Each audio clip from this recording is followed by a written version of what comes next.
First, I'm using my stick blender to combine my oils and lye solution. For this, I only want to blend to emulsion, which is when the oils are just combined enough to not separate out. Next, you carefully pour the soap into the mold with dividers. I like to pour a bit of each color while holding down the dividers to minimize the soap spilling through the bottom. As you can see, it's not a super neat process, but it works.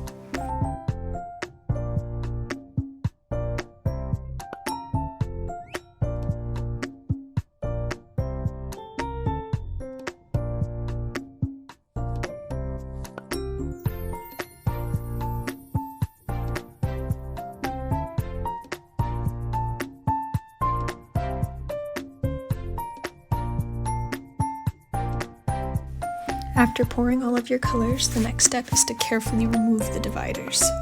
You want to pull them straight up and out so they don't drip. I like to put them in a bowl so I can scrape off the extra soap into another mold, so nothing's wasted. Now for the fun part, the swirl. I like using a glass stirring rod, but you can use whatever you want. You put it all the way to the bottom and drag it straight down, over slightly, back up, and repeat. It's a lot easier than it looks, trust me.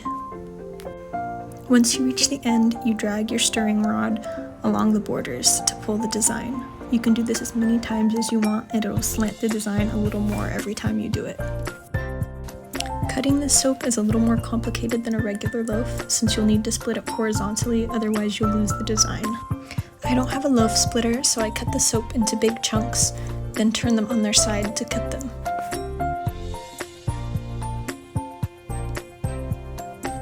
I decided to cut these chunks into threes, yielding 6 full-sized bars and 3 smaller bars from the piece I cut off at the start. And here's what the finished bars look like in natural lighting. I love the lotus look that they turned out to have.